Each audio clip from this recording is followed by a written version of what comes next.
Hello friends, welcome back to my channel.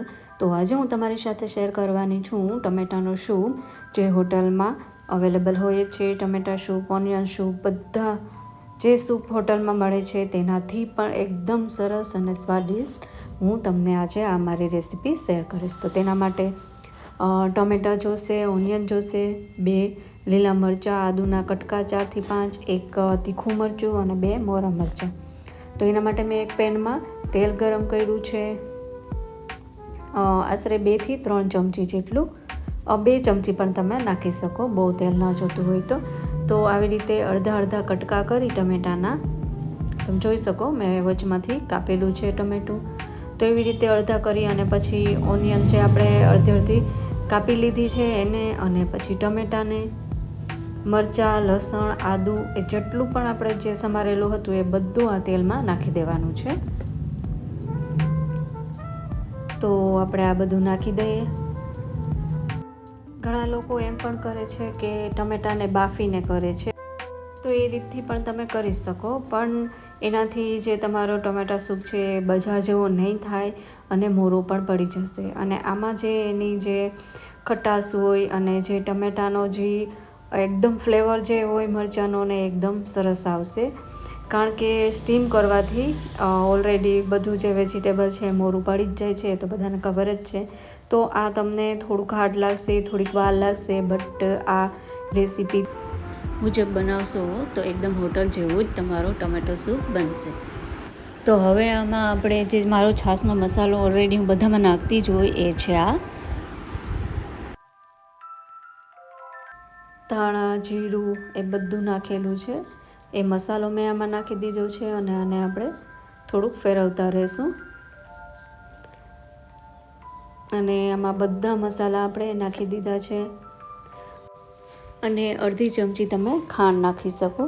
ખાંડને તમારે avoid કરવી હોય તો તમે 1 ચમચી જેટલો ગોળ પણ નાખી શકો, પણ એનાથી તમારું ટમેટા સૂપ એકદમ ચેન્જ એનો કલર થઈ જશે, એટલે તમે અડધી ચમચી ખાંડ પણ નાખી શકો.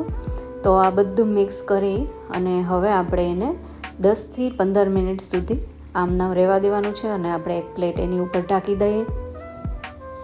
તો ચાલો આપણે એક આ પ્લેટ મેં ઢાંકી દીધી છે અને 10 થી 15 મિનિટ સુધી ધીમા ગેસે આને આપણે એકદમ ચડવા દેવાનું છે. તો આપણું આ રેડી છે. 10 મિનિટ થઈ ગઈ છે, તો હું ચેક કરી લઉં. તો આપણા જે ટમેટાને છે એની છાલ પણ હવે નીકળવા માંડી છે. હું તમને બતાવું હમણાં. જો આપણે એક ટમેટાને ટ્રાય કરીએ કે આપણું આ જો ચડી ગયું હોય ટમેટું તો જ આનો સૂપ સરસ બનશે. તો ટમેટાની છાલ પણ નીકળવા માંડી છે.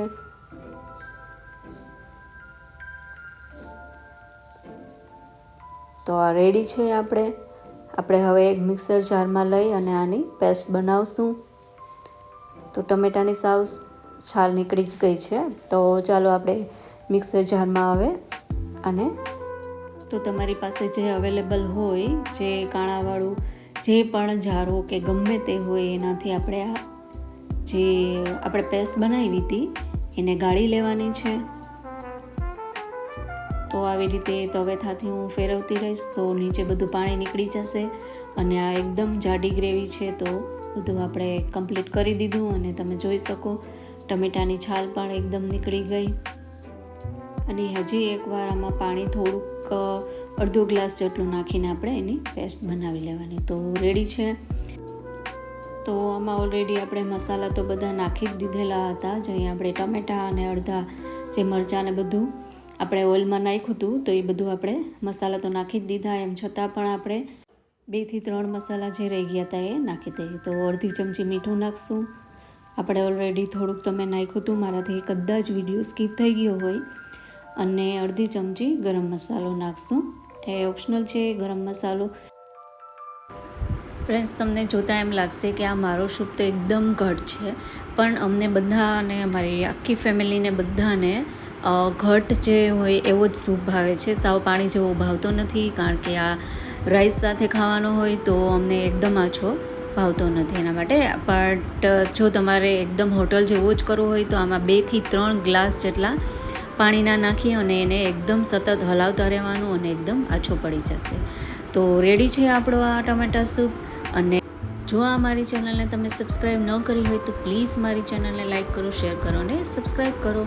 તો મેં ઉપરથી આમાં જે આપણી દૂધની મલાઈ હોય એ નાખી છે અને ધાણાભાજી નાખી છે. દૂધની મલાઈ નાખવી એ તમારે ઓપ્શનલ છે, બટ દૂધની મલાઈ નાખશો તો એકદમ સરસ સૂપ લાગશે. તો આને તમે ભાત સાથે કે રોટલી સાથે પણ ખાઈ શકો છો.